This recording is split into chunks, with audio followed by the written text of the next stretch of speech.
Hola, bienvenidas y bienvenidos a Romancero Talks, un programa de charlas literarias organizadas por la librería Romancero Books, con sede en Londres. Romancero Books es una librería de literatura editada en España y Latinoamérica. Este programa de charlas ha sido posible gracias a la colaboración y patrocinio de la Oficina de Asuntos Culturales y Científicos de la Embajada de España en Londres. Así que gracias. Hoy es nuestra segunda charla y versa sobre la recuperación y la reedición de las escritoras de la generación del 27, y para ello contamos con tres fantásticos invitados. Nuestra primera invitada es Cristina Linares. Hola, Cristina. ¿Qué tal? ¿Cómo estás, Jorge? Muy bien. Cristina es directora y editora del grupo editorial Renacimiento. Renacimiento ganó el premio a la mejor labor editorial en el 2003. Y Cristina también ganó en el 2019 el premio el premio Meridiana de la Junta de Andalucía por la labor de recuperar a estas escritoras. Y si no me equivoco, en unos días vas a recibir el premio Sevilla, Territorio de Igualdad 2020, por el mismo motivo. Uno de los últimos libros publicados por Renacimiento es Memorias de la Melancolía, de la escritora María Teresa León, que se está vendiendo muy bien, está muy bien recibido, vamos a decir. Con nosotros también tenemos a Daniel Álvarez. Hola, Daniel. ¿Qué tal? Buenas tardes. Buenas. Daniel, junto con Laura Sandoval, son los directores y directores de la editorial Hoja de Lata, con sede en Gijón. Ellos rescataron y publicaron dos libros de Luisa Carnés, 13 cuentos y Tea Rooms. Tea Rooms, si no me equivoco, va por la 10ª edición. ¿Sí? ¿Correcto? Sí, correcto. Correcto. Bien, ha sido un exitazo en España, así que es genial que estos libros se vendan así. Y por último tenemos a Jairo García Jaramillo. Hola, Jairo. ¿Qué tal? Buenas tardes. Jairo es profesor de Lengua y Literatura en secundaria y director y editor de la colección La Mitad Ignorada de la editorial Cuadernos del Vigía, con sede en Granada. Su investigación sobre las mujeres intelectuales de la generación del 27, titulada La Mitad Ignorada, en torno a las mujeres intelectuales de la Segunda República, le valió el 13º premio de ensayo Miguel de Unamuno de Bilbao. Jairo también colabora en el proyecto Transmedia La Sin Sombrero, del que hablaremos más adelante. Bienvenidos a todos. Voy a empezar con las preguntas o con los temas de los que me gustaría hablar, y el primer tema o la primera pregunta es, me gustaría que nos contarais las razones que os llevaron a recuperar o a rescatar en algunos casos del olvido y reeditar los libros escritos por Luisa Carnés, Mada Carreño, María Teresa León, Carmen Conde y un largo etcétera. También me gustaría que nos contarais por qué en Cuadernos del Vigía y en Renacimiento tenéis varias colecciones dedicadas específicamente a estas escritoras. ¿Estas colecciones fue algo premeditado el crearlas, o publicasteis uno o dos libros y debido a la amplia recepción o acogida del público decidisteis seguir publicando y crear una colección específica? Cristina. Sí, pues bueno, en el caso de Renacimiento, al ser también librería de libro antiguo, tenemos una fuente inabarcable de material al que recurrir. Y bueno, mis padres llevan como 40 años, ¿no?, con la editorial, y creo que fue en el año 2000, por ejemplo, que se sacó el primer libro que sacamos, La que quiso ser maja, de Carmen de Burgos, Colombine, y por esa fecha, ¿no?, por el 2001, El eslabón perdido de Luisa Carnés, Teatro para niños de Elena Fortún también en 2002. En aquella época se empezó ya a forjar, ¿no?, lo que iba a venir luego en años venideros, ¿no? Y entraban en colecciones que ya existían, como Biblioteca del Exilio, que es recuperación de autores y autoras del exilio, donde la única condición, aparte de ser autores del exilio, era que tuvieran una calidad increíble. Y ahí el género pues no tiene nada que ver. Quiero decir, si la obra es buena, ¿por qué no recuperarla, no? Y lo mismo con también la colección de Biblioteca de la Memoria, donde tenemos, por ejemplo, las memorias de Helen Keller, ¿no? La famosa protagonista del Milagro de Anna Sullivan, o muchísima más gente, entre ellas pues también autoras del 27, ¿no? Las memorias de Concha Méndez, Mercedes Núñez Targa también, que fue una miliciana que estuvo en Ravensbrück. Y la verdad es que, bueno, hace poco hemos creado la colección María Teresa León para recuperar toda la obra de María Teresa. Y antes de ella pues estaba la colección también Elena Fortún, que la idea era justamente... me gusta pensar que igual que toda mujer debe tener un cuarto propio, también algunas escritoras deberían tener su biblioteca propia, ¿no? Su colección propia. Y ese es el caso, por supuesto, de María Teresa, de Elena Fortún, y pues anuncio también, vamos a hacer la biblioteca Mercedes Pinto. Genial. Jairo, Daniel. Jairo, si te parece. Sí, bueno, la idea de crear esta colección en realidad, en mi caso, viene de un encuentro que tuve con Miguel Ángel Arcas, el poeta y editor granadino, que bueno, compartíamos ciudad y la verdad es que compartíamos espacio literario, pero tampoco habíamos llegado nunca a tener una relación de amistad, a conocernos y demás, ¿no? Entonces, bueno, a partir de ese acto en el que coincidimos, que organizó el Centro Andaluz de las Letras, él me propuso esta idea de, bueno, de hacer una colección de rescate. Entonces a mí se me ocurrió que podía tener el mismo título que el ensayo que mencionabas, ¿no? Que era un título que, bueno, parecía ilustrativo, parecía interesante. Y bueno, yo que me había dedicado sobre todo al rescate más de sus vidas, especialmente, bueno, pues la investigación y la colaboración con el proyecto de La Sin Sombrero que mencionabas. De pronto vi una puerta abierta a poder recuperar su obra, que en realidad era lo que más nos interesaba desde el principio, ¿no? Como investigadores, creo, esa larga cadena, ¿no? De investigadores y sobre todo de investigadoras que viene en las últimas décadas trabajando sobre estas mujeres, ¿no? Entonces, bueno, ahí se creó esta idea que bueno, que vaya por 10 títulos y que, bueno, pues que está funcionando bien, que tiene una cierta acogida y que, bueno, teniendo en cuenta que somos una editorial pequeña también, ¿no? Pero bueno, es muy ilusionante, ¿no? Un proyecto muy ilusionante. Claro, gracias. ¿Daniel? En el caso de Hoja de Lata fue un poco más fortuito, digamos, no fue tan premeditado, con tanta idea de hacer una colección de manera exhaustiva sobre mujeres de la generación del 27, sino que pues por una de estas maravillosas casualidades de la vida, hablando con un joven intelectual español, David Becerra, que ahora es profesor de la Universidad Autónoma de Madrid, nos habló de una novela de una mujer española, de la República, que le había impresionado muchísimo. La novela era Tea Rooms y la mujer era Luisa Carnés. Y nos llamó en primer lugar mucho la atención el hecho de que una mujer española en los años 30 le pusiera un título inglés a una novela suya, autobiográfica. De modo que con ese gusanillo de la curiosidad tiramos un poco del hilo, conseguimos una edición antigua promovida por el profesor Antonio Plaza, que es quizás la persona fundamental en la recuperación de Luisa Carnés. Alucinamos absolutamente con la novela, con cómo lo decía, con lo que decía y con cómo lo decía, ¿no? Con las formas tan rompedoras, tan impropias de la España de los años 30. Y eso, bueno, supuso un flechazo, ¿no?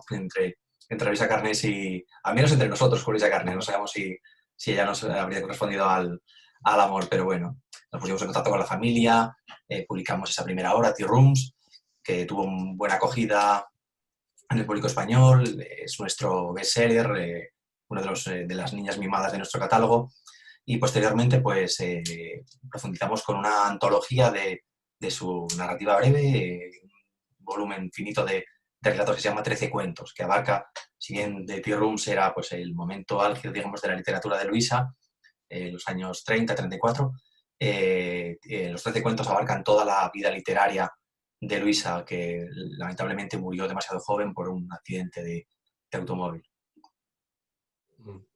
Gracias. Hablábamos me comentabais cómo habéis recuperado los libros de estas autoras. Siempre que pienso sobre esas escritoras u otras, siempre pienso por qué se las arrinconó, ¿no? Por qué se las casi ocultó. casi todos nosotros hemos estudiado a la generación del 27 en el instituto. Creo que en democracia ya, yo por lo menos. E incluso durante esa época no se nos hablaba, no se estudiaba a estas escritoras. Creo que de María Teresa León lo que yo aprendí fue que era la mujer de... ya está, nada más. ¿Por qué creéis que incluso durante la democracia se la siguió arrinconando o no se hablaba de ellas? Y creo que esta pregunta, Jairo, tú que eres profesor de instituto, ¿esto ha cambiado ahora o sigue siendo... o en el temario se estudian estas escritoras o todavía no? No sé quién quiere responder primero. Jairo. Bueno, si queréis empiezo yo por la relación directa, ¿no?, que tengo con las clases. Sí, yo en el documental que os comentaba, La Sin Sombrero, apuntaba alguna idea. Supongo que habéis visto el documental y como allí el profesor al final, hace una actividad con el alumnado que es bastante curiosa, ¿no?, y que es real, que yo hago a veces, ¿no? Entonces, ahí hablaba de los puntos ciegos, ¿no? No es solo que no estén las mujeres intelectuales de la Segunda República o de la generación del 27, ¿no?, sino que el temario está lleno de huecos por todas partes o de puntos ciegos, ¿no? ¿A qué se debe esto? Bueno, yo creo que a nadie escapa que hay un sistema de vida y una ideología dominante en la sociedad, que es sin duda la de quienes dominan la sociedad o quienes tienen el poder, ¿no? Y los distintos poderes, ¿no?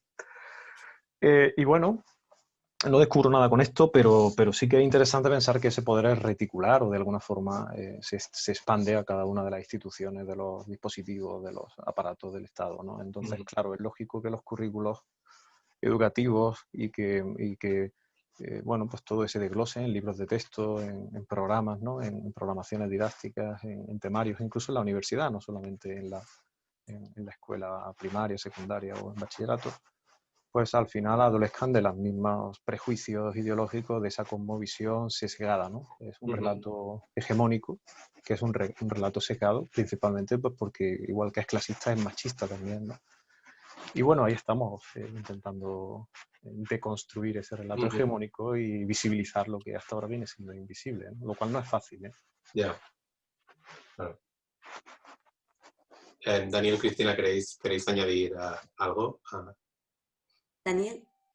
Bueno, nada, me parece, muy acertado lo que apunta Jairo.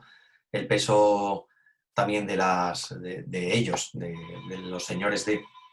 No, es tremendo y quizás, el hecho de ser personajes del bando perdedor en la guerra civil ha contribuido a que 40 años de franquismo hayan estado olvidados y se haya podido comenzar a rescatar 40 años después en este periodo de transición, pero el de ellas, las mujeres de las sin sombrero, que estaban ahí sin alcanzar el nombre de esa figura. Perdón. No. Pues es complicado y quizá el mérito o la satisfacción nuestra ahora es poder recuperarla. En el caso concreto de Luisa Carnés, la verdad es que tiene todas las papeletas para haber sido la olvidada entre las olvidadas. Porque si bien las mujeres de la generación del 27, las sin sombrero, han estado olvidadas y han estado postergadas al papel de los hombres, Luisa también era una sin sombrero, no pertenecía a la sin sombrero, quiero decir, eran mujeres de familias liberales, progresistas, avanzadas, pero de familias con posibles, mientras que Luisa era una trabajadora que con 11 años se tuvo que sentar en la mesa del taller textil para coser sombreros, paradojas de la vida. Y también era una militante del Partido Comunista, tuvo que sacrificar su creación literaria en su mejor momento en aras del agitprop del partido, y el posterior exilio tampoco contribuyó a que pudiera ser conocida a día de hoy. Sin embargo, ocurren cosas como satisfactorias, como que pues, se hayan puesto en contacto editoriales del libro de texto para pedirnos recursos, fotografías y fragmentos de su obra para comenzar a introducir a Luisa en los temarios de historia de la literatura española para estudiantes de secundaria, que quizás es la mayor gratificación que podemos conseguir como editores en primer lugar, pero como ciudadanos y como lectores en segundo. Que se estén empezando a a enseñar en los temarios a autoras como María Teresa León o como Luisa Carnés es quizás la mayor de las satisfacciones, en mi opinión. Completamente. Cristina, ¿te gusta? Sí, yo creo que se juntan, es un cúmulo de cosas, ¿no? Para empezar, por el hecho de ser mujeres, muchas prácticamente no tenían tiempo de escribir y, por supuesto, la opción a publicar solamente lo lograban las que estaban muy por encima de la media, ¿no? Y luego también pues, es inevitable pues, pensar en el canon y en quienes eran profesores de universidad y quienes decidían a quién se estudiaba y a quién no. Ya no solamente hablamos de las que se exiliaron, que por supuesto estando en el exilio su obra no llegó a España. Por ejemplo, la obra de María Teresa León, todavía hay mucha obra suya inédita en España. Pero también las que estaban aquí, estoy pensando por ejemplo en Elizabeth Mulder o en Felicidad Blanc, que no se exiliaron y en cuanto murieron, pues hubo un silencio, hubo una voluntad de quitarlas un poco de encima, ¿no? Yo creo que en ese sentido se dice, ¿no? que el tiempo es un buen crítico y en este caso yo creo que en el caso de las mujeres se ha hecho se ha cometido una gran injusticia y la posibilidad ahora de poner al alcance de todo el mundo las obras de estas grandes mujeres, bueno, hace que la gente pueda juzgar por sí misma y decidir si efectivamente fue una cosa solamente del tiempo y si era justo o no, ¿no? Yo creo que la obra está ahí, ¿no? Que permanece. Y la idea es esa, recuperarla y devolverlas del olvido. Lo dice Tania Batlló, la directora del documental. Ella dice, es que no están olvidadas porque yo no las he olvidado, es que a mí no me han dado acceso a ellas, ¿no? Entonces, tampoco podemos tener un sentimiento de culpa de haber vivido un proceso de olvido porque no hemos tenido ese legado, ¿no? Entonces, ahora hay una sed, una ansia, un hambre de conocerlas y de conocer cuál es nuestra genealogía, nuestros orígenes y de dónde venimos. Literariamente. Comentabas acerca de las escritoras Felicidad Blanc, de las que se quedaron aquí, y me gustaría hablar de eso, después de la guerra civil, después del exilio, algunas volvieron, otras nunca se fueron, y las que volvieron, las que nunca se fueron y se quedaron aquí, tuvieron que sufrir algo que me parece más terrible todavía, y es el silencio interior, ¿no? El abandono interior, en plan, no sabemos quiénes sois, si habéis estado publicando en Argentina o en México y habéis podido vivir de ello, aquí no. Por ejemplo, cuando María Teresa León o Alberti volvieron, él era el escritor que volvía, no ella. Me gustaría que nos hablarais que comentáramos esto, este silencio interior. No sé quién quiere empezar. Jairo. Bueno, la cuestión es que se produce efectivamente un exilio durísimo, ¿no? Y muy, muy complejo, sobre todo para personas que habían protagonizado su tiempo histórico de esta forma tan importante durante la guerra también, ¿no? Y no solamente exilio interior, de hecho, no silencio. Claro, y luego se produce el exilio interior o inxilio, como le llamamos, ¿no? Exilio. Digamos como algo más precisión, ¿no? Y bueno, este exilio es que tiene que ver también con el régimen que se impone, ¿no? Un régimen, bueno, pues de tipo fascista en el que aparece rápidamente la censura y donde cualquier cosa que puede oler a república automáticamente va a ser represaliado, negado, borrado, sepultado, y más si tiene que ver con Mujer y República, ¿no? Que son una asociación evidentemente contraria a lo que serían los principios del movimiento y a lo que se empieza a instaurar a partir de la sección femenina, ¿no? Esa nueva ideología totalitaria que borrará cualquier conquista femenina, ¿no? Especialmente las conquistas públicas, pero también desde luego las privadas, ¿no?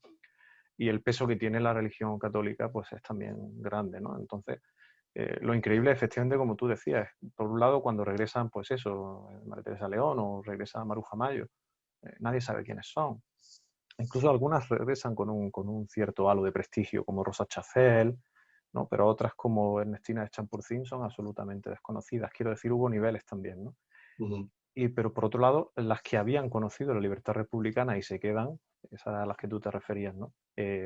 Pues no lo pasaron mejor, desde luego. Carmen Conde o Josefina de la Torre tuvieron que rehacer su vida y de alguna forma pues, renunciar a lo que habían conocido, ¿no? A ese ambiente tan importante de libertad y de conquistas femeninas, ¿no? Y sobre todo cuando ellas eran jóvenes, lo que es Claro. lo que más te marca o tiene como Claro.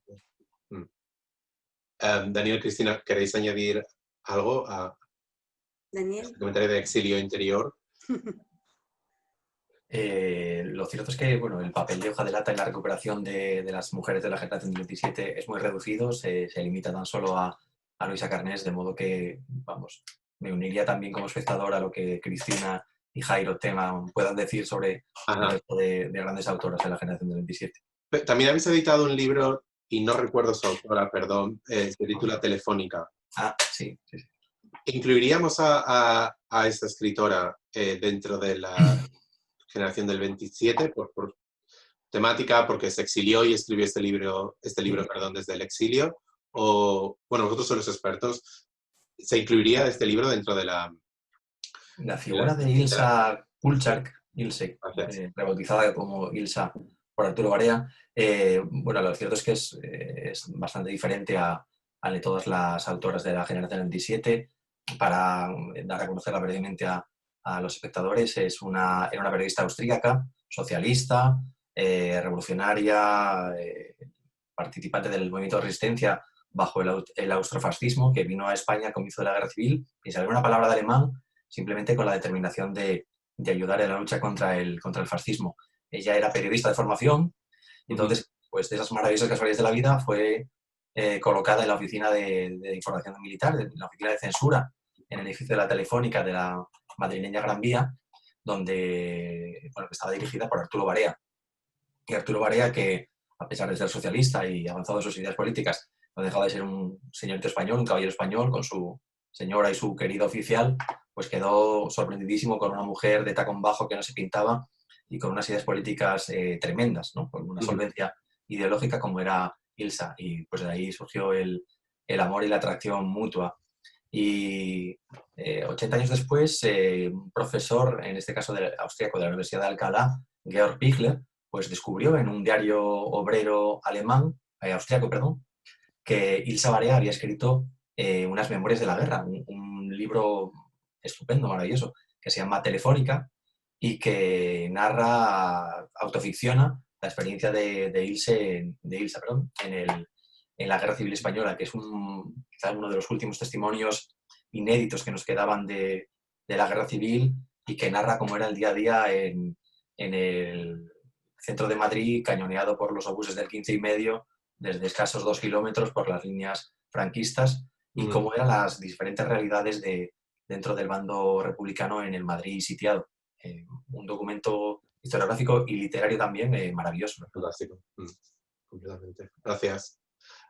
Pues, sí, en cuanto, volviendo al exilio interior, aparte de las que ha mencionado Jairo, por supuesto, me gustaría quizás apelar un poco al concepto de exilio interior también, que puede hacer referencia, ¿no?, al aislamiento, a la exclusión, a la opresión.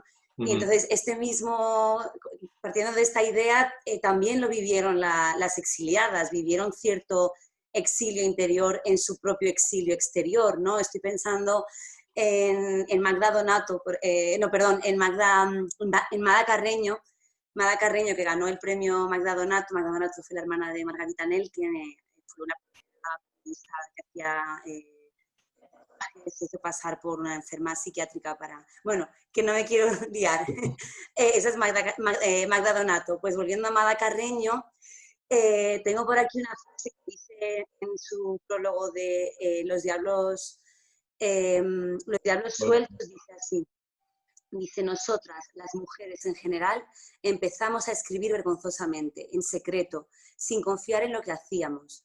Y en el exilio no hicimos grandes esfuerzos por ser reconocidas. Escribir debe ser una profesión y nosotras nunca la aceptamos como tal. Además, pasé mi vida perdiendo el tiempo, es un decir, dedicada a otros. Y refleja muy bien, yo creo que lo que vivieron las mujeres exiliadas, ¿no? esta idea de que llegaron allí y tuvieron en una nueva patria, en un nuevo mundo, donde la situación quizás era mejor que durante el franquismo, pero aún así la mujer seguía estando en una situación mucho más precaria e inferior a la del hombre. Y entonces hay testimonios, ¿no? De, pues esto de Mara Carreño, de Silvia Mistral, de María José de Chopitea, que estaban exiliadas, y Elena Fortún, Luisa Carnés, muchas de ellas comparten un hecho singular, es que varias de ellas fueron periodistas durante la guerra, fueron reporteras y estuvieron ahí al pie del cañón, y que luego en el exilio, al no priorizar su vocación como escritoras, porque hay que vivir y hay que comer y la vida pasa, muchas de ellas acabaron dedicándose a la literatura infantil, que siempre ha sido un poco como el subgénero así más gentil, más sencillo, ¿no? Destinado a las mujeres, ¿no? Entonces sí que me parece este exilio interior también creo que las que se fueron. Sí, las que se fueron y bueno, las que se quedaron, estoy pensando por supuesto en Mercedes Formica, en Mulder, Mariluz Morales, hay muchas que bueno, tuvieron cierta afinidad con el régimen, pero al mismo tiempo hubo una disidencia, ¿no? Yo estoy muy reivindicativa con la labor de Formica por el tremendo, la tremenda modificación que hizo el Código Civil, ¿no? para las mujeres que eran depositadas. Y entonces ahí hay, en cierto modo, también hay un exilio interior, una ruptura con una forma de tener que sobrevivir a lo que estás viviendo, a lo que te enfrentas, ¿no? Completamente. Bueno, habéis comentado ya sobre la calidad literaria de estas escritoras. Me gustaría volver a cuando todavía vivían en España y escribían. Algunas de ellas disfrutaron de cierto reconocimiento literario de la crítica y bueno, Luisa Carnés escribió Natasha, su novela, y fue muy bien recibida. Me gustaría hablar de esto, de la calidad literaria de lo que escribían o sobre lo que escribían, cómo escribían sobre la actualidad de los años 30 en España durante la Segunda República y cómo hablaban de esa nueva mujer que había surgido por las leyes de la Segunda República y ese soplo ¿no? de nueva vida o de nuevos aires, por decirlo así. Bueno, me gustaría hablar de eso, de la calidad literaria, sobre lo que escribían ellas. ¿Quién quiere comenzar? ¿Queréis que empiece de nuevo? Venga. Pues, venga, bueno, sí, bueno, esto yo creo que enlaza con lo que estábamos comentando antes también, con la recuperación que está bueno, comenzando a darse en los currículos, en los libros de texto y es verdad que empiezan a aparecer ya en muchos libros, por ejemplo, de segundo de bachillerato, que empiezan a mandarnos materiales nuevos. Aparece un apartado, Las sin sombrero, ¿no? Esto, digamos, sobre todo, uno de los grandes éxitos de nuestro trabajo fue la etiqueta, ¿no? El nombre de Las sin sombrero que nunca se dieron ellas mismas y que realmente bueno, pues triunfó, ¿no? Triunfó desde el primer momento, ¿no? Entonces yo me planteaba que recuperarlas está bien, es importante que aparezcan en los libros, pero el cómo aparecen en los libros, el cómo son recuperadas es también muy importante. No basta con añadirlas simplemente, sino que hay que contar sus dificultades, hay que contar cuál fue la realidad, por qué no hay más escritoras, por qué muchas veces no alcanzaron la calidad literaria o dónde se establece ese nivel, quién establece lo que es la calidad literaria, ¿no? Y la relación con los varones de su tiempo es muy ambigua en muchos casos, ¿no? Por ejemplo, Ortega sí que aceptó a Maruja Mayo y a Rosa Chacel dentro de las tertulias de la revista de Occidente.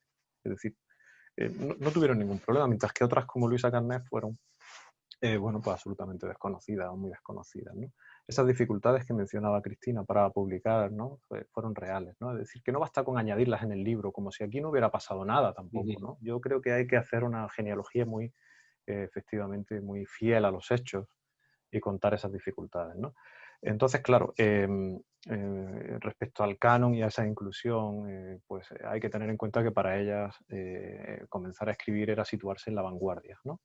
Nosotros, por ejemplo, acabamos de rescatar la primera novela que escribe Rosa Chacel, que es Estación Ida y Vuelta, ¿no? Y bueno, se trata de una obra maestra de la literatura española. No es que sea, digamos, un texto interesante o un texto valioso, sino que se trata de un texto imprescindible, ¿no?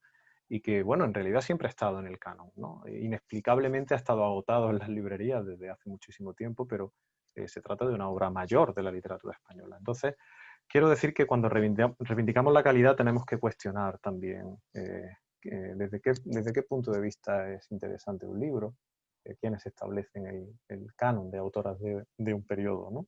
Y creo que ahí vamos a coincidir. Nadie esperaba la sorpresa Luisa Carnés, o bueno, igual nadie esperaba hace unos años la sorpresa Memoria de la melancolía, ¿no? Que el rescate está siendo tan estupendo, ¿no? Quiero decir que se consideraban autoras de segundo nivel. Y ahí es donde tenemos que replantearnos la cuestión, ¿no? Absolutamente. Sí, yo creo que hay un ejemplo que me parece muy claro, ¿no? Es muy flagrante. Las memorias de Concha Méndez las hemos recuperado nosotros ahora, pero ya salieron hace 20 años y no tuvieron tantísima repercusión como está teniendo ahora, ¿no? Evidentemente ahora mismo hay una concienciación, hay, como he dicho antes, ¿no? Hay una ansia por conocer de dónde venimos y quiénes son nuestras madres literarias. Y lo que decía, por ejemplo, Jairo, mencionando Memoria Melancolía, en mi caso es que ya los libreros me decían, por favor, ¿qué hacéis que no recuperáis a María Teresa? Y bueno, fue al pedir a las herederas no solamente recuperar esa obra y olvidarnos de María Teresa, que hubiera sido lo que habría ocurrido si lo hubieran sacado con otra editorial, quizás con más poder adquisitivo, una editorial no independiente, les interesaría recuperar esa obra que es más conocida y de las demás olvidarnos. Y entonces en nuestro caso sí que pensamos que era interesante debido a la elevadísima calidad literaria de toda la obra de María Teresa León. No olvidemos que hace 20 años sacamos su teatro en Biblioteca del Exilio y hace 3 años hemos sacado sus artículos periodísticos sobre su viaje a Rusia, ¿no? Que va a ver a Stalin con Rafael, y son una delicia, y su estilo, o sea, es que yo en Memoria de la Melancolía tengo cientos de pasajes marcados que te dejan sin aliento, porque son de una belleza increíble, muy, muy bien escritos, y la calidad literaria es que no tiene parangón. Entonces, bueno, la idea es ahora ir recuperando más cosas suyas y vamos a tener María Teresa para el rato, porque la verdad Muy es bien. que es una pedazo de escritor. Daniel, yo recuerdo que llegué a todo esto de la Sin Sombrero o las escritoras de la generación del 27 porque leí en una crítica sobre Tea Rooms, el libro, y una de las veces que fui a España lo compré, me lo leí y esa ha sido mi puerta de entrada a todo este descubrimiento. Y recuerdo cuando lo leía que decías que podría haber estado escrito en los años 60, 70, 80, 90 sobre una persona que trabaja en una cafetería, una mujer que trabaja en una cafetería, y es que habla de unas cosas que siguen pasando a día de hoy. Y bueno, me pareció fantástico, y a partir de ahí es cuando empecé a investigar y a leer más. Quizá la parte más destacada de toda esta recuperación de mujeres de la generación del 17, como bien apuntaban Cristina y Jairo, es que llevan intrínsecamente una reivindicación social y política detrás, ¿no? El reivindicar pues eso, el papel postergado de las mujeres de esa generación, pero también lo que se nos cortó, lo que se nos prohibió, la continuación lógica de la vida de esas mujeres, que tuvo un lapso de 40 años y que hemos podido continuar 40 años después, ¿no? Pero a día de hoy, como bien dices, la importancia de todas ellas es que seguramente mucho de lo que reivindican, de lo que plantean en sus contenidos, sigamos teniendo que reivindicar o que gritar por ello a día de hoy. La buena acogida de Tea Rooms entre el público español se debe en primer lugar a las mujeres, y es más, diría que a las mujeres jóvenes. Una de las cosas más emocionantes también que nos ha pasado es estar en el metro de Madrid yendo camino de la feria del libro, y al lado nuestro una chica joven, súper moderna, con su pañuelo en la cabeza, su bolsa de lona con mensaje feminista, pues estaba leyendo Tea Rooms, ¿no? Y bueno, hasta el punto que tuvimos que parar a pedirle permiso para sacar una foto, porque nos parecía tremendamente significativo que esa chica joven, trabajadora o estudiante, estuviera interesada, seguramente vibrando con lo que Luisa Carnés escribía sobre sus homólogas españolas hace 80 años. Ese es el valor añadido extra, ya por sí la calidad literaria, que por supuesto ha de ser la primera baza de tal, pero sobre todo el hecho de eso, de haber recuperado la continuidad, esa transmisión histórica que habíamos perdido con las mujeres de la generación del 27. Completamente. Bueno, Daniel, tú ya has comentado cómo habéis rescatado, cómo llegasteis a redescubrir los libros de Tea Rooms o Telefónica. Me gustaría que Jairo, Cristina y tú, Daniel, también, nos comentarais cómo es vuestra labor de investigación, de rescate, a dónde acudís. Porque en muchos casos, no sé, yo hablo desde mi punto de vista, pero creo que engloba a muchas personas, no sabemos los libros que han escrito estas escritoras. No hay un listín, no hay una lista con sus títulos. ¿Cómo llegáis a ellos?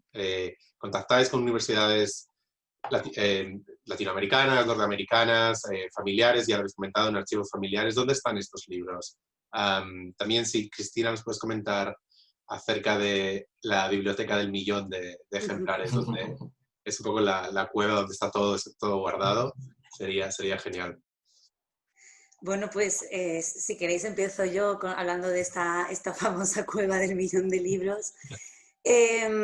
Mis padres comenzaron hace 40 años, antes de que yo naciera, a recorrerse Latinoamérica buscando libros de autores exiliados pues, que no habían estado libros que no habían llegado a España. Entonces, en el 96 compran la librería del exiliado gallego Eliseo Torres y traemos para Sevilla este famoso millón de libros, ¿no? Entonces, bueno, pues como grandes bibliómanos que son mis padres, tienen ahí una fuente inagotable de material y también es una fuente, quiero decir, vienen investigadores a zambullirse en el archivo, pero bueno, también vienen investigadores y especialistas.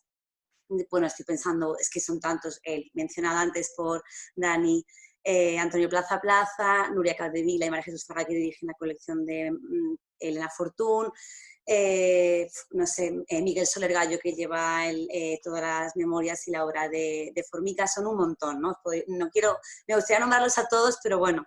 Y entonces es sobre todo rodearte de gente que sepa y que quiera profundizar en ello y que quiera investigar, ¿no? Entonces, es una mezcla, es un cúmulo de cosas. Tanto nosotros tenemos el objeto a ser investigado, tenemos primeras ediciones de muchas de ellas y hay veces que nos vienen cosas que también podíamos no conocer, tampoco lo tenemos todo, ¿no? Pero es sobre todo rodearte de gente valiosa, quizás es lo más importante, ¿no? Es quizás como ser un presidente, tener un buen equipo. y es pues eso, también muchas veces, a mí me gusta mucho recorrer librerías y muchas veces te lo dicen, ¿no? He puesto el ejemplo de María Teresa León. Muchos libreros me decían, doy por hecho que vais a recuperar las memorias de María Teresa León, que llevan 20 años descatalogadas y encajan perfectamente en vuestro catálogo. ¿Cómo es que no las habéis rescatado aún, no? Y entonces escuchando pues eso, escuchando a sabios libreros, a investigadoras sabias, me gusta llamarlas mis recuperadoras de autoras del 27 y también de autores, ¿no? Hay mucho, nos gusta indagar y encontrar material periodístico inédito, ¿no? Lo hacemos con Chávez Nogales, con Clara Campoamor y hay un larguísimo etcétera. Entonces sí que tenemos material para rato. Genial. Daniel, Jairo, ¿queréis hablar sobre vuestra labor investigadora? Jairo, que hace tiempo que no... Jairo. Bueno, tú has escrito un libro titulado La mitad ignorada. Sí. ¿Cuáles son tus fuentes? ¿Cómo empiezas, digamos? ¿Dónde, Sí, dónde vas a buscar yo libros? empecé como todo el mundo empieza en la universidad, ¿no? O como Ajá. casi todos los investigadores están ligados. Aunque yo soy ahora un investigador independiente, quiero decir que no formo parte, sino que yo trabajo en secundaria, ¿no? Pero claro, Ujú. mi tiempo libre lo dedico a la investigación, ¿no? Por mi cuenta. Y bueno, pues las fuentes son muy diversas, ¿no? En este libro que mencionabas, pues bueno, aparece una bibliografía extensísima, pues de mucha lectura, de mucho tiempo de trabajo, ¿no? Fundamentalmente en bibliotecas y archivos, bueno, pues donde el lector común pues no se va a acercar, ¿no? Habitualmente no, en fin, no pierde el tiempo en estos sitios, ¿no? Y luego, bueno, pues también efectivamente me gustaría enlazar con lo que decía Cristina al final, ¿no? Y es que, bueno, al contrario, esto es también significativo de la generación del 27, si se quiere, o de la generación de la Segunda República femenina, ¿no? En este caso. Y es que al contrario que la masculina, en la que prácticamente todo está estudiado, porque se llevan 80 años analizando hasta los más mínimos detalles, pues de ellas es que no conocemos nada. O sea, estamos empezando a descubrir esta Mm. historia, ¿no? A mí me gusta mucho utilizar la frase de Concepción Núñez Rey, es la experta en España en Carmen de Burgos, una de las más importantes, que es la que ha trabajado con nosotros las novelas de Carmen de Burgos que vamos recuperando y que pretendemos poner a disposición de los lectores en breve. Y ella decía que, bueno, que cuando empezó a investigar a Carmen de Burgos, pues hace 40 años, se encontró un trozo de cerámica y descubrió una civilización, ¿no? Y esta frase a mí siempre me parece muy significativa, ¿no? O la punta del iceberg, y nosotros no sabemos todo lo que hay debajo. Y no lo sabemos porque es que no lo sabe nadie, es decir, que los archivos permanecen ocultos, porque están muchos de ellos perdidos, porque conservamos epistolarios incompletos, porque, en fin, todo ese trabajo de rastreo tan difícil, hay que localizar a los herederos, que es parte también de mi trabajo, pues, y muchas veces ellos no saben, pues yo tengo ahí unas cajas donde parece ser que hay unos libros de mi abuela, ¿no? Entonces, quiero decir que se está empezando, a pesar de todo lo que llevamos hecho, que no es poco, que, por ejemplo, Renacimiento lleva haciendo pues tanto tiempo, ¿no? Porque claro, yo también de estudiante leía muchos de los libros que publicaba la editorial Renacimiento, evidentemente, ¿no? Eh, eh, pues claro, aún hay muchísimo por descubrir, ¿no? Y esta es una diferencia abismal, ¿no? Que yo creo que a nadie escapa. Entonces, bueno, lo estamos conociendo y tenemos que ir divulgando lo que vamos sabiendo, ¿no? Pero que no es nada fácil, ¿no? No. No, claro. Pero, Pero bueno, es apasionante también. claro, desde luego, sí, sí. En la Entonces, civilización que están haciendo, estamos descubriendo, ¿no? Todo lo que hay detrás, ¿no? mm, Y sobre todo el papel tan importante, la talla intelectual que ellas tenían, ¿no? Que esto mm, es lo que a mí no me deja de sorprender, ¿no? Es decir, cómo pudo, porque si el olvido es grave en otros casos, en toda la época, en el romanticismo, en la Edad Media, ¿no? En un silencio casi completo, absoluto, ¿no? Pero es que dada la talla intelectual de estas mujeres, de este amplio abanico de mujeres, que además no son unas pocas, sino que son bastantes o muchas, mm, pues apenas conocemos. mm, Estamos empezando. mm. Sí, yo tengo una anécdota que me parece preciosa. Perdona, Daniel, ibas a... No, por favor. Hay una anécdota que me parece preciosa que la contó hace poco José B. Martínez, la encargada de la edición de Los Diablos Sueltos que tienes ahí detrás, que ella es de la Universidad del País Vasco, ¿no? Y está en Estados Unidos y sus colegas, hombres, todos habían estado ya millones de veces en México, en Argentina, en Cuba y tal, estaban más que trilladas las entrevistas, las tesis y las investigaciones sobre pues Sota Caballo Rey, a Cernuda estaba más que trillado, y entonces pues ella contaba magistralmente cómo pues eso, fue tirando de las mujeres, ¿no? Y creo que era justamente con María José de Chopitea, que él contactó con ella, seguía viva, había otras que ya habían muerto, ¿no? Estoy hablando de, pues creo que era a finales de los 80, por los 90, ¿no? Y que quedó en su casa, entonces que recuerda perfectamente llegar ahí en México a su casa y que la recibe una ancianita con su permanente, su ropa de los domingos, su mesita con su tapetito y su pila de libros y el libro que escribió sobre sus memorias sobre la guerra civil, y dice, bueno, la vi y parecía que llevaba ahí 80 años esperando, ¿no? Claro. Toda una vida esperando a que alguien viniera a preguntarle por su vida, a investigar su obra, su vida. Y es así, eran mujeres que incluso tuvieron una labor importante. Antes he comentado que varias eran periodistas de guerra, ¿no? Mada Carreño, por ejemplo, Luisa Carnés, y tuvieron relevancia, pero yo creo que el exilio al final pues sí que fue un silencio total y desgarrador. Daniel, ¿querías decir algo antes de Cristina? Nada, es fundamental lo que apuntaba Cristina, tener recuperadoras, que dice ella, muy bien dicho, tener oídos repartidos por el mundo, que sepan cuál puede ser tu sensibilidad editorial, tus intereses, y que se sorprendan cuando encuentran algo de calidad por ahí.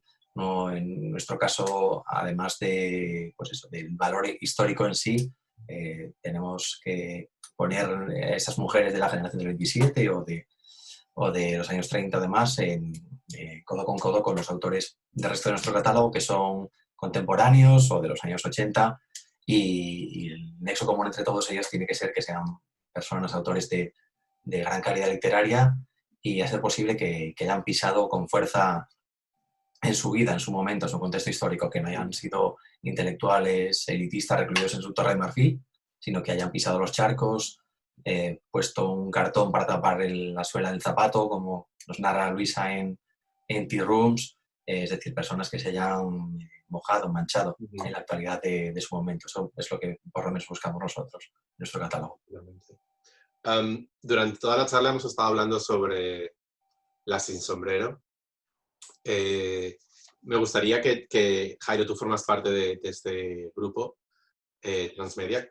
No han sido solo 2 documentales, sino que me imagino que hay mucho más detrás. Me gustaría que nos comentaras cómo surgió, cuántas personas sois, qué tipos de actos o de eventos habéis llevado a cabo, más allá de los 2 documentales, y qué planes tenéis en el futuro con el proyecto de las Sin Sombrero. ¿Habrá un tercer documental?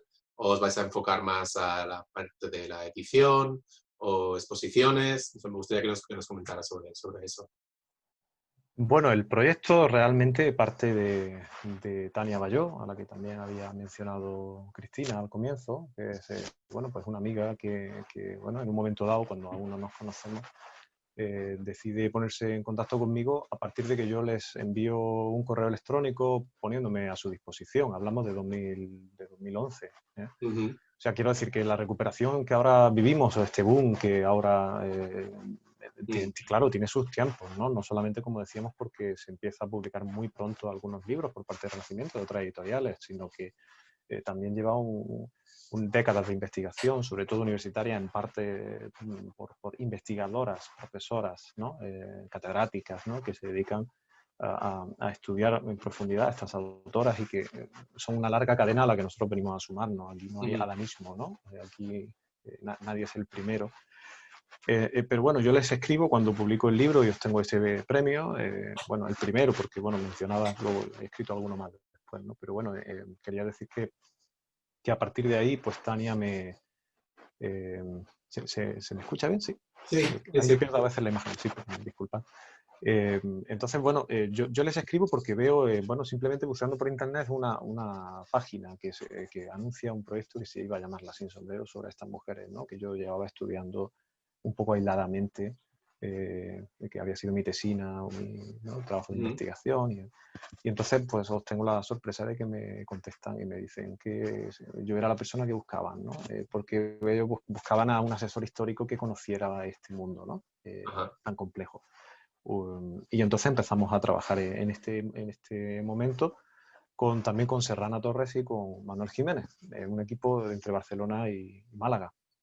Y bueno, y Granada, porque claro, yo me sumé enseguida, ¿no? Y bueno, pues surgió la idea del documental, que enseguida apoyaron todo tipo de instituciones, pero que no fue fácil tampoco de financiar, hasta que llega a Televisión Española. Y bueno, el documental se graba Tenemos, bueno, pues yo creo que también visualmente es muy potente, ¿no? Muy interesante artísticamente. Yo creo que parte del éxito, o gran parte es la etiqueta, pero es también los contenidos y la manera de presentarlos, ¿no?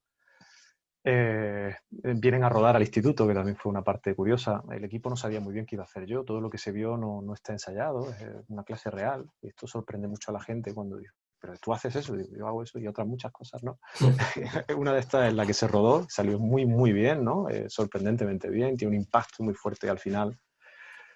Y bueno, a partir de ahí, pues la cosa creció, contactamos con Wikipedia, que, bueno, pues que fue el único proyecto externo que ha tenido Wikipedia hasta el momento, es crear la biografía de todas estas mujeres, por poner, ¿no?, el Instituto Cervantes, una exposición bastante grande que se lleva tiempo trabajando en ella, que creemos que si no hubiera habido pandemia, pues se podía haber puesto en marcha ya.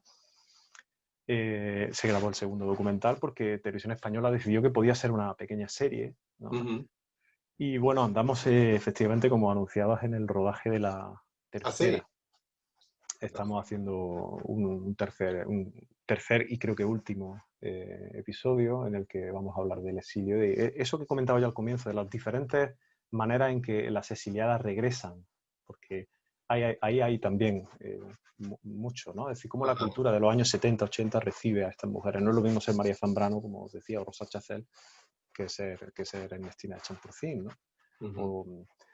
Entonces, bueno, estamos trabajando en esto. Está Silvia Mistral, está Amada Carreño, en fin, hay una serie de autoras que nos interesan mucho, pues porque sus vidas son apasionantes y bueno, y su obra es de primer nivel. Nosotros desde la editorial estamos también, por unirlo con lo anterior, tratando de publicar joyas. Es decir, nosotros tampoco pienso que la recuperación de todo y completa de cualquier libro escrito por ella sea tan necesario, porque evidentemente ni Shakespeare escribió todo, ¿no? ni Cervantes todo lo que hizo fue increíble y magnífico. Creo que eso sí que podría tener un interés histórico o documental, ¿no? Pues, tener todo disponible, pero a nosotros nos interesaba como colección publicar, pues, pequeñas joyas, ¿no? Es decir, obras que sean realmente incuestionables, precisamente porque Miguel Ángel y yo queremos rebatir el argumento de que no tenían calidad. Me hubiera gustado mucho tener a Luisa Carnes con nosotros, a St. Rooms o a tantas de Renacimiento, a Memoria de la Melancolía, precisamente para rebatir frente a este, bueno, grueso todavía argumento de que muchas de ellas no están en los libros porque no escribían bien. Entonces yo digo, bueno, pues coge cualquiera de nuestros 10 libros y dime si no tienen interés. La historia de Java, por ejemplo. La historia de Java es una maravilla. Yo a Mulder la amo. Claro. O Estación Ida y Vuelta, ¿no? Son obras que son incuestionables desde el punto de vista del talento literario, ¿no? Y el proyecto pues fue creciendo hasta se nos fue de las manos. Y ahora pues Tania escribió 2 libros sobre esto y luego pues ha ido de alguna forma pues dando conferencias por toda España y promocionando este universo, que yo creo que parte del gran boom que hay hoy, coincidente con esta cuarta ola de reivindicaciones feministas mundial, yo creo que en España tiene mucho que ver con La Sin Sombrero, con el efecto que produjo el documental. Completamente, sí. Perdona que te interrumpa, que me parece muy interesante lo que dices. Disculpa. Y es verdad que al final hay un abismo, ¿no? Hay una distancia abismal entre las publicaciones universitarias que llegan a una élite académica, ¿no? Hay algunas personas que dicen que ya conocen a Luisa Carnés, pero eran profesores de universidad, la mayoría, ¿no? Entonces, esa diferencia, ese espacio abismal, infranqueable desde las publicaciones destinadas a una pequeña élite, ¿no? Publicadas por editoriales universitarias que no tienen difusión, que no se encuentran en librerías.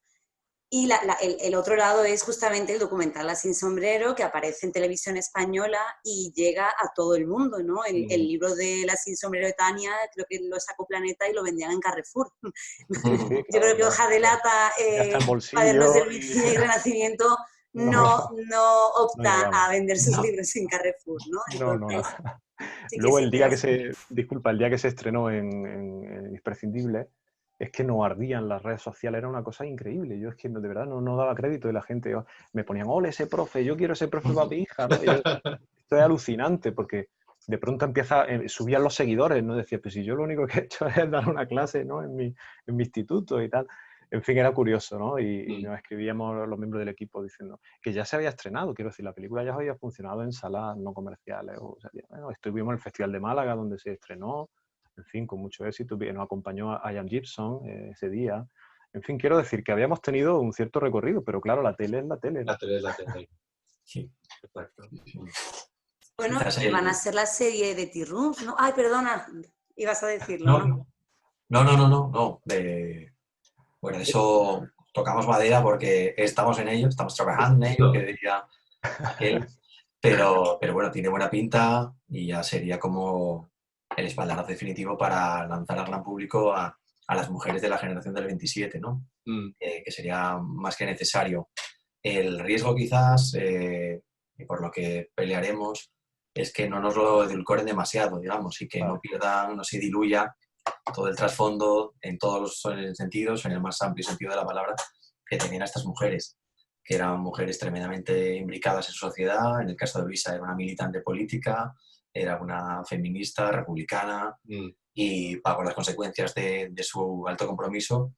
Y ojalá salga adelante una serie de televisión, pero ojalá también sea fiel al espíritu de Luisa, sin hacernos algo demasiado edulcorado para las mentes sensibles y políticamente correctas del siglo XXI. Ojalá que no, porque una de las cosas tremendas de Tea Rooms y de los cuentos de Luisa Carnés es que son tremendamente punkis, contundentes. Sí. ¿No? Mira, la crítica. Las formas, remueve las entrañas de la sociedad por aquel entonces católica y pacata de los años 30 en España, pues si sigue chocando a día de hoy, imaginaos cómo sería en aquel entonces, ¿no? Ojalá todo proyecto que surja de aquí en adelante sea fiel a ese espíritu rompedor de Luisa Carnés. No sabía sobre esta posible serie. Perdona, Jorge, una cosa, me he acordado, hubo otro pico cuando salió esto en el Ministerio del Tiempo, lo primero que fue alucinante también. No, y quería deciros que, bueno, supongo que nos preocupa a los cuatro, ¿no? La idea de que esto se trabaje con seriedad como estamos intentando y no se convierta en un boom, ¿no? En flor de un día, que dentro de un par de años acabe en el olvido, ¿no? Quiero decir, que no se trata de un boom, de una moda que fagocita el mercado, a pesar de que los libros se hacen para venderse, claro. Pero creo que ahí, tanto Cristina como Daniel, como yo, intentamos, como Miguel Ángel en este caso, que esto perdure y eche raíces en la cultura española, ¿no? Que es muy importante para coeducar en las aulas y para coeducar socialmente, ¿no? En un relato diferente.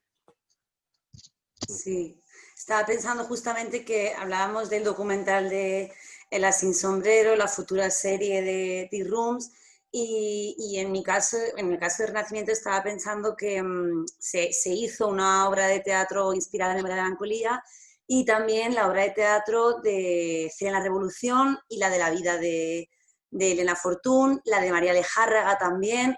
Quiero decir, hay una serie de...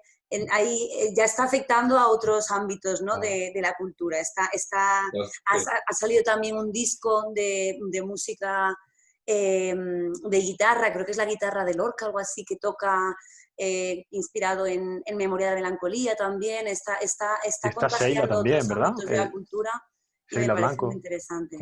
que está haciendo también, ¿no? Cantándolas por toda España. Sí, exacto, sí, Sheila Blanco, por supuesto, claro. sí. Pues ha trascendido más allá de editar solo libros, sino qué es lo que queríais, o lo que se pretendía, ¿no? Que trascendiese al teatro, a la música, a la escuela. A la escuela, a la educación. Bueno, sí, entró en selectividad, bueno, no sé si ya se llama selectividad, entró en un examen de fin de acceso a la universidad, un fragmento de Celia en la Revolución. Y ahí fue un momento importante, porque claro, ahí te das cuenta de la importancia que llega a tener, ¿no? Así que sí. Completamente. Nos estamos quedando sin tiempo, pero antes de terminar me gustaría que nos contarais vuestros planes de futuro, qué proyectos tenéis debajo de la manga a punto de sacar en Hoja de Lata, Renacimiento, o tú, Jairo, si tienes... Bueno, nos has contado ya sobre el tercer documental de Las Sin Sombrero, pero ¿tienes algún otro libro en el escritorio que estás a punto de terminar de escribir? Me gustaría que nos comentarais rápidamente Muy rápido. Sí. Nuestra colección continúa, llevamos 10 títulos, bueno, llevamos 8 títulos y estamos trabajando en los 2 siguientes, de los cuales puedo avanzar uno que tenemos totalmente cerrado y otro que no puedo comentar todavía, por eso, que es, vamos a reeditar las memorias de Silvia Mistral, que es un libro que se llama Éxodo, que es muy impactante, muy interesante, La línea de los diablos sueltos. Son obras de primer nivel, literario sobre todo, ¿no? Histórico también, claro. Y bueno, estamos trabajando en ello y bueno, Silvia Mistral hemos publicado su Madréporas y ahora vamos con... Luego, bueno, como a título personal yo sigo investigando y espero que pronto aparezca otro libro, sí, otro ensayo, ¿no?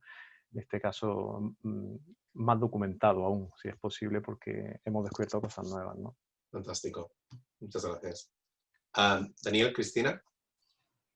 El caso de Jodelata no está tan vinculado a las mujeres de la generación del 27, sino que, bueno, con los pocos títulos anuales que publicamos, pues vamos escogiendo de aquí y allá para hacer una propuesta editorial heterogénea, pero creemos que coherente, esperemos. Y pues nada, por comentar, adelantar 2 cosas. Ahora mismo sale esta semana una novela, una sátira deliciosa del búlgaro Alek Popov sobre la Segunda Guerra Mundial en su país, en Bulgaria, y sobre la lucha partisana, humanizando hasta la carcajada la lucha antifascista contra el ocupante nazi, contra la monarquía aliada de los nazis búlgara.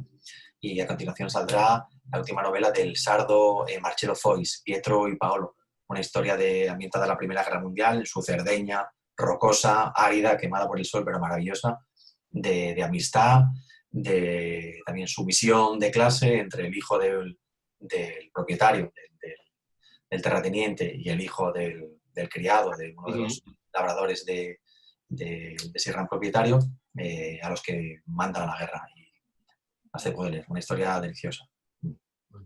Pues en Renacimiento lo próximo que viene de la Fortune son las cartas, los 2 tomos de cartas con Ines Field.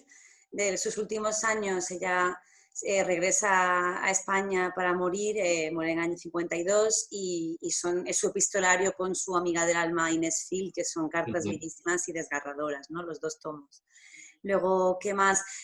Artículos periodísticos de Luisa Carnés. Las memorias de Nora Lange, que también es conocida por ser la mujer de Oliverio Girondo, y estamos luchando por quitar esa etiqueta, ¿no? de mujer de. Y también de María Goiri, que era la tía, justamente era la tía de María Teresa León, y fue la primera mujer que fue a la universidad en España. Interesante. Muy bien. Bueno, muchas ganas de leer los libros que vais a editar. Muchas gracias por haber formado parte de esta charla. Me quedaría otras 2 horas más. Muchísimas gracias, Jairo, Daniel y Cristina. Gracias a vosotros. Y muchas gracias a todos vosotros que habéis visto esta charla. Queremos agradecer una vez más a la Oficina de Asuntos Culturales y Científicos de la Embajada de España en Londres, y nos vemos en la tercera charla de Romancero Talks en un par de días sobre nuevas voces LGTBI en castellano. Muchas gracias. Hasta luego. Muchas gracias.